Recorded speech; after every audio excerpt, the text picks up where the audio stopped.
we did talk about the cooking during Shabbat.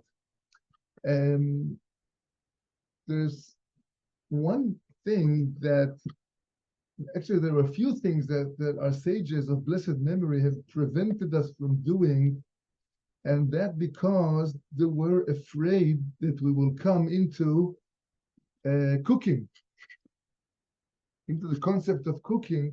Therefore, we're not here. There's a few opinions in terms of taking a shower during Shabbat.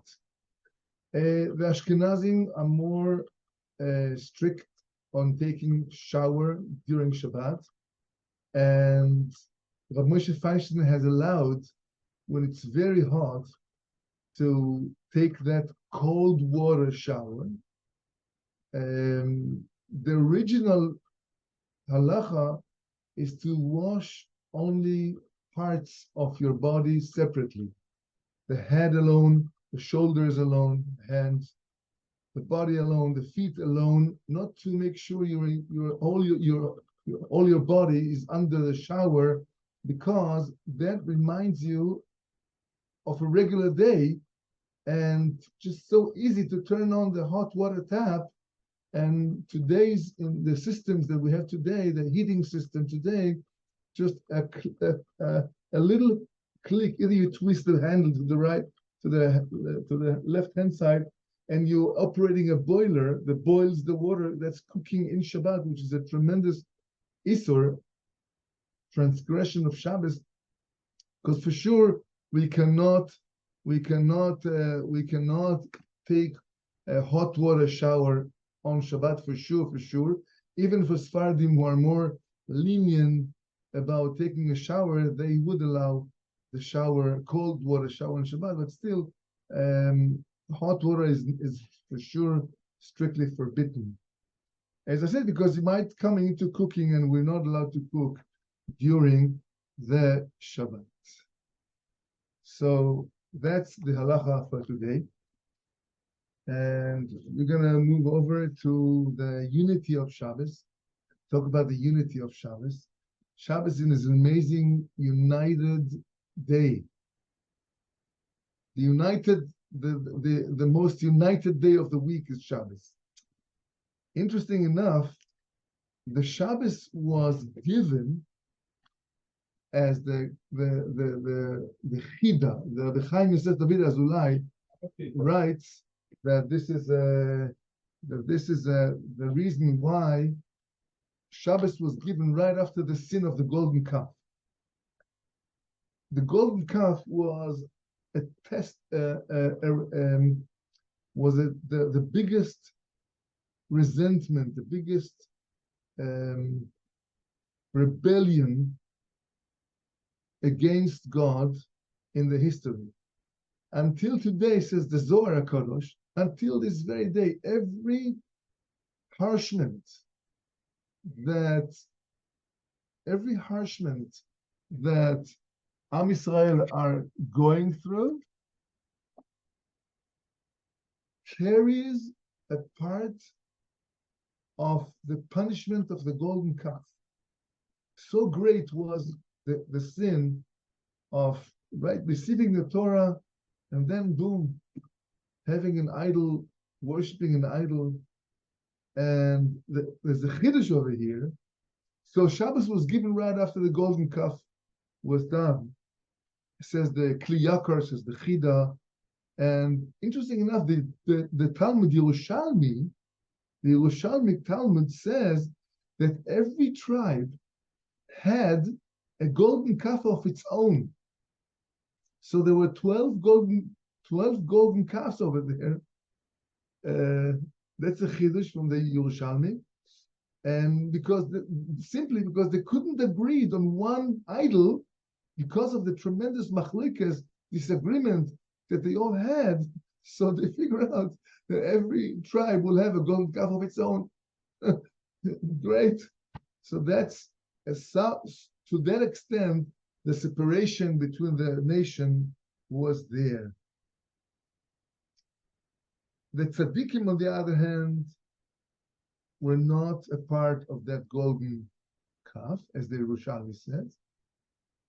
And therefore, there was a separation between the tzaddikim and the regular people. Therefore, because the sin of the golden calf was a total separation between the people themselves, so from their reason we have to repair, and Hashem gave us the Shabbat and the tabernacle right after the golden calf, because the duty, the tafkid, the job of those two mitzvahs is to unite and to ignite, to get together, the people of Israel as a tikkun, as a rectification on the golden calf that was done in the desert.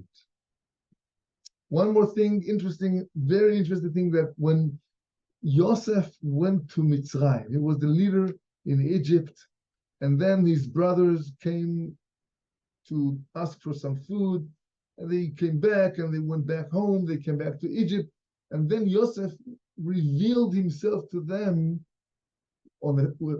during the feast where they're eating together. That particular moment of Yosef revealing himself to the brothers was on Shabbat. It was a Shabbos day, because Shabbat is called Shabbat Shalom, and Shabbat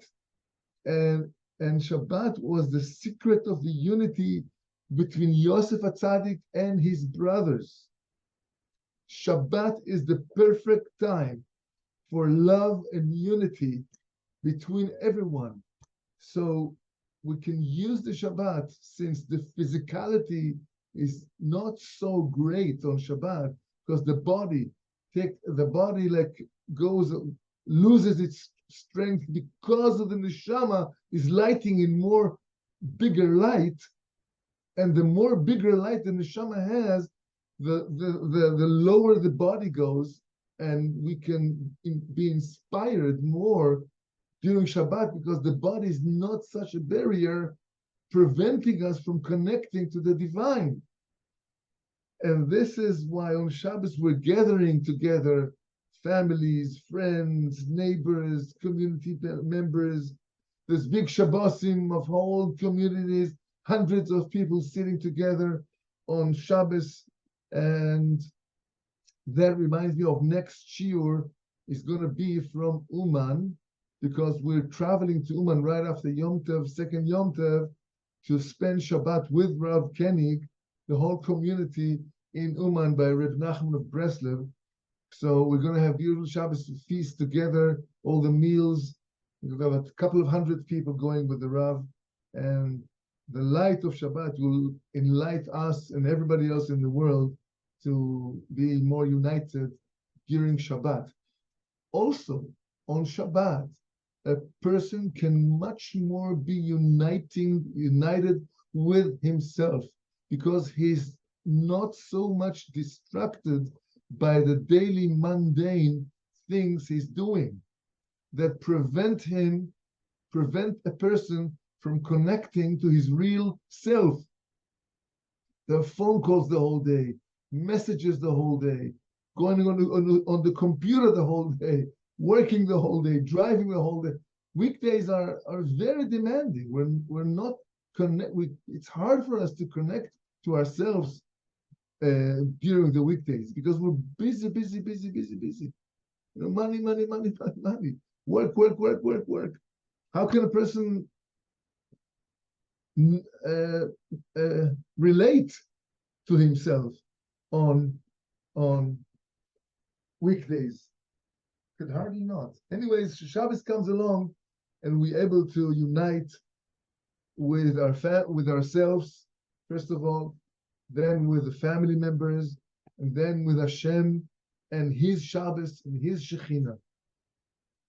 When, according to this teaching, there's a rabbi, says Rabbi Yehuda Eger.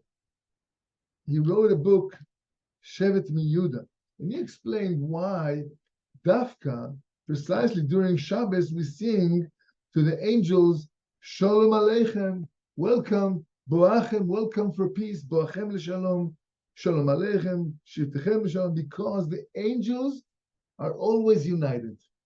That's what he writes. There's no separation between angels because they don't have a body. They're spiritual beings alone. And because the main separation is from the Gashmias, that bothers unity between people, so angels have no separations, no machlokes, nothing. But on Shabbos, we, Am Israel, we're united together because Shabbos is the day that the neshamos, our holy Yiddish, tire, sweet, beautiful neshamos are lighting.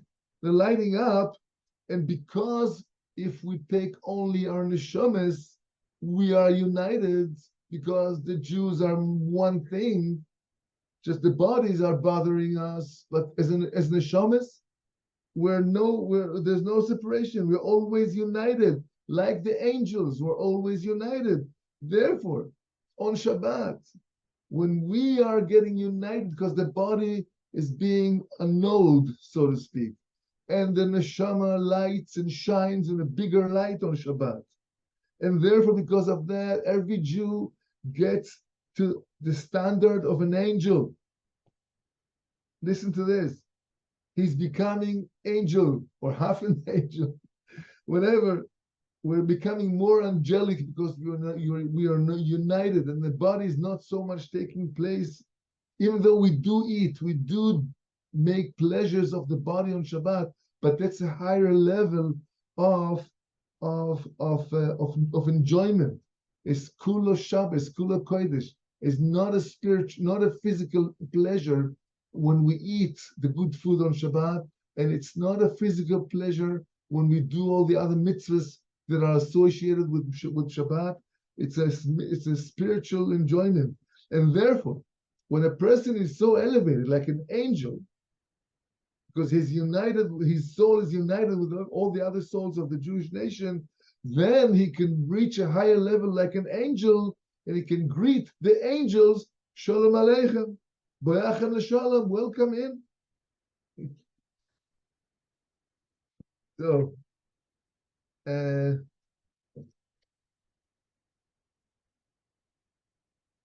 was a man who once came to visit Rabbi Meir of Pramishlan, and he was complaining that he does not have a shlom bayis with his wife, and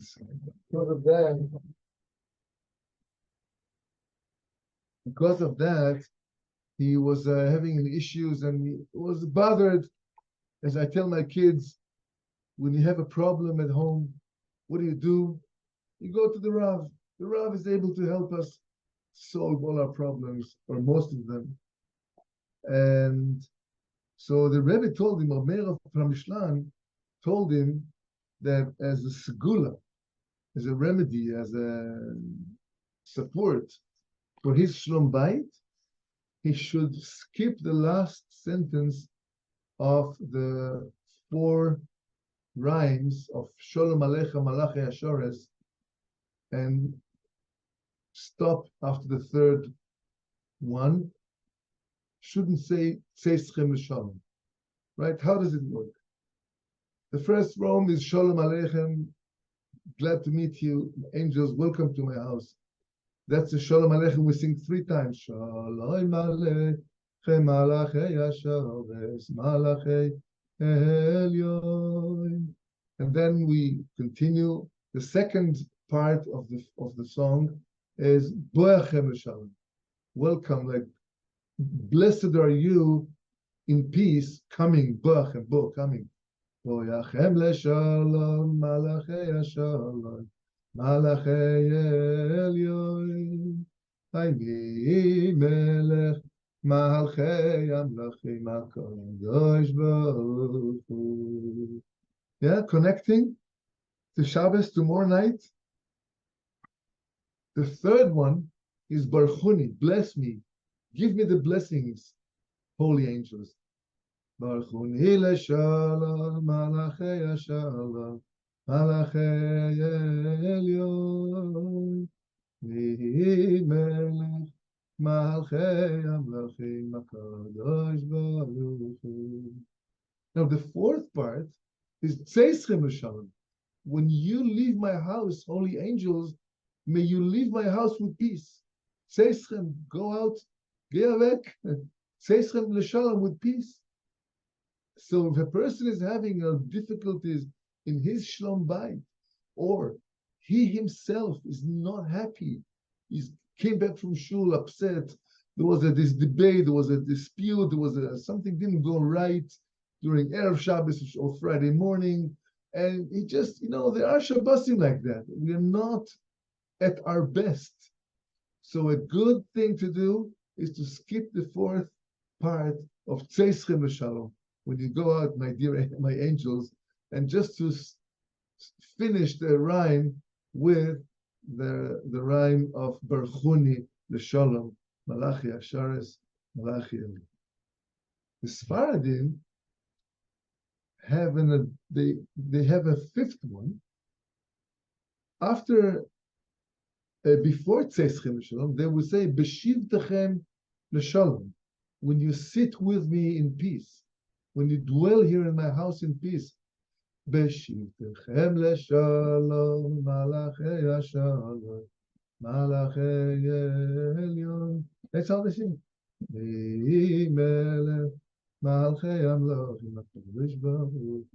So Beshivtechem L'Shalom is the fourth one, and B'Tzeichem L'Shalom, when you go out, that's the fifth part in Sephardic tradition. So you can either sing Beshivtechem L'Shalom as the fourth part, or just skip the Tzeichem when you go out from my house, and that simply maintain the awareness of not the awareness. It maintains the stay of the angels. The angel stays with me, and when the Malachi Asharet, when the holy angels of God are here in the house, and I did not let them go out, then Shalom Bayit and peace comes along. So I wish you Chag Sameach with Yom Tov, and soon, very much, we're going to greet Shabbos before second Yom Tov. And again, it's a very high, lofty, special Shabbos.